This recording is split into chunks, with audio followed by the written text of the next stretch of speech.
मुझसे काफ़ी लोग पूछते हैं कि आप पेपर इंडस्ट्री के ऊपर इतना बुलिश क्यों हो और उसके कुछ रीजनिंग बताइए इस इंडस्ट्री को पिक करने की। अब मैं आपको बताता हूँ एक case example west coast paper का और कंपनी की पूरी फंडामेंटल स्टोरी जो चेंज हुई है पिछले 3-4 सालों में, उसकी पूरी डिटेल्स आपको बताएंगे। तो इस वीडियो को ध्यान से सुनना। कंपनी की अगर आप लेटेस्ट इन्वेस्टर प्रेजेंटेशन पढ़ेंगे तो उसमें आपको कुछ वैल्यू पॉइंट्स पढ़ने को मिलेंगे। जैसे कि उन्होंने ये बोला है कि जितना भी पेपर इंडस्ट्री के अंदर ग्रोथ दिखाई दे रहा है उसका एक कोर कंपोनेंट है हमारी एक्सपोर्ट मार्केट। पिछले 5 सालों के अंदर इंडिया से जितने भी पेपर एक्सपोर्ट्स हुए हैं उसके अंदर अराउंड 4 टाइम्स की ग्रोथ दिखाई दी है।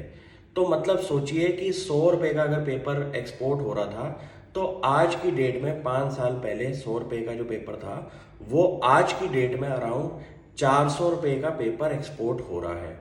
तो 4x की जो ग्रोथ हमारी पेपर इंडस्ट्री के अंदर एक्सपोर्ट मार्केट के अंदर हुई है उसका एक कोर कंपोनेंट है हमारे लिस्टेड प्लेयर्स जिनको उसका डायरेक्ट बेनिफिट मिला है।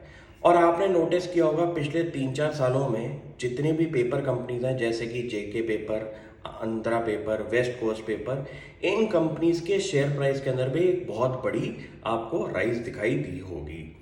ये हो गया एक कंपोनेंट हमारा इंडस्ट्री का कि इंडस्ट्री हमारी ओवरऑल चेंज होती हुई दिखाई दे रही है। और उस इंडस्ट्री के अंदर एक कोर कंपोनेंट है हमारी एक्सपोर्ट मार्केट, क्योंकि एक्सपोर्ट मार्केट में टेक्निकली ये बोला जाता है कि आपको एक प्राइस रियलाइजेशन अपने प्रोडक्ट पे अच्छी खासी मिल जाती है। तो ये हो गया एक पार्ट। अब आ जाओ कंपनी के पूरे फंडामेंटल स्टोरी को इन डेप्थ पढ़ने की कोशिश करती है। जैसे कि कंपनी ने ये बोला है कि 2018 तक 43% उनकी डोमेस्टिक जो रिक्वायरमेंट है प्रोडक्शन की वो उनकी इंपोर्ट से पूरी होती थी। कंपनी ने 2023 में बोला है कि उनको आज की डेट में कोई भी इंपोर्ट नहीं करना पड़ता रॉ मटेरियल अपने प्रोडक्शन के लिए। कितनी बढ़िया बात है। यहाँ पे आपकी ऑपरेटिंग कॉस्ट जो है बिजनेस चलाने के लिए कितनी कम होगी।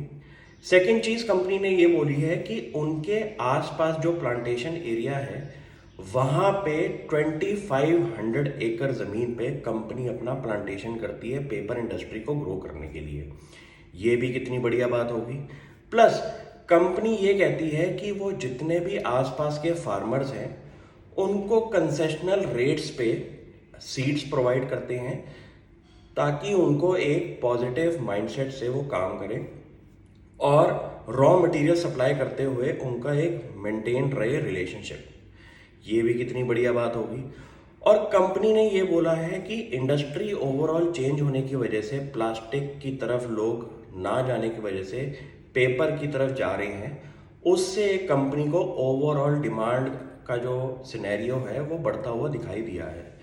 तो ऐसे कुछ कंपोनेंट्स की वजह से आपने नोटिस किया होगा कि कंपनी का शेयर प्राइस तो बढ़ रहा है लेकिन उसको सस्टेन करने के लिए जो भी कंपोनेंट्स आपके फंडामेंटल स्टोरी के बिहाइंड में हैं उनको पढ़ना बहुत ज़रूरी है। जैसे कि वेस्ट कोस्ट पेपर की अगर मैं आपको बात करूं फाइनेंशियल हिस्ट्री की, तो अगर आप उनके 3-4 साल की बैलेंस शीट खोल के देखेंगे तो आपको उसके अंदर एक मेजर चंक दिखेगा कंपनी की इन्वेस्टमेंट्स का।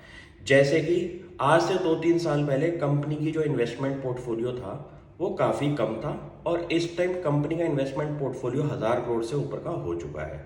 इसका एक की रीज़न है कंपनी ने आज से 2-3 साल पहले एक कंपनी एक्वायर करी थी आंध्रा पेपर के नाम से। उसके अंदर कंपनी की जो शेयर होल्डिंग है वो अराउंड 72% की है। सेम सेक्टर के अंदर उन्होंने जो कंपनी एक्वायर करी है वो एक लिस्टेड कंपनी है। तो दोनों मिल के जो कंपनी को एक सिनर्जीज दे रहे हैं वेस्ट कोस्ट पेपर को, उसका बेनिफिट कंपनी को ओवरऑल भी मिल रहा है और कंपनी की बैलेंस शीट के अंदर इन्वेस्टमेंट्स भी ऐड हो गई है।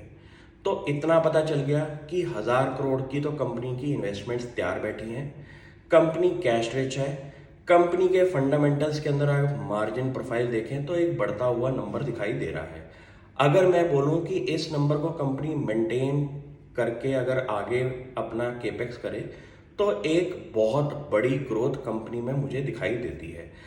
ऐसी कंपनीज टर्न अराउंड जब हो जाती हैं तो उनमें एक massive share holder value creation होती है जो कि इन कंपनीज के स्टॉक्स में आपने नोटिस करी होगी। अब मैं आपको ये नहीं बोलूँगा कि ये एक राइट टाइम है पेपर इंडस्ट्री के अंदर अपना पैसा इन्वेस्ट करने का। ये राइट टाइम होता है कि ऐसे केस स्टडीज़ को पढ़ के आप भी अपनी कंपनीज आइडेंटिफाई करें और उनमें कोई ऐसी थीम पकड़े जहाँ पे आपको एक पैसा बनता हुआ दिखाई दे सकता है अगले 2-3 सालों में। और ऐसा होना पॉसिबल है, थोड़ा सा टाइम लगेगा। Thank you.